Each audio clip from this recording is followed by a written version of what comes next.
Jeg hedder Pia, og jeg er indehaver af Pana. Pana er en gardinproduktion, og vi er beliggende i Ry, og her syr vi gardiner og boligtekstiler. Vi er 20 medarbejdere, et mix af unge og gamle, og af kvinder og mænd. Hvis du arbejder hos Pana, så skal du være hjælpsom, og du skal være dedikeret til dit arbejde. Du skal tage stort ansvar. Du skal være villig til at lære et nyt fagområde. Men det er vigtigt for os, at du er positiv, at du går ind i det med højt humør. Jeg hedder Tina. Jeg har arbejdet på Pana i 35 år. Det er et rigtig dejligt sted at arbejde. Der er rigtig mange gode kollegaer. For at være her er det vigtigt, at man er en teamplayer. At man kan lide at være en del af en produktion.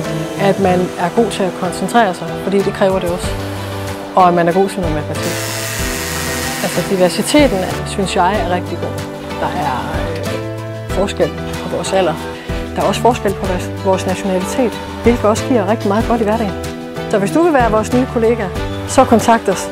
Vi glæder os til at høre fra dig.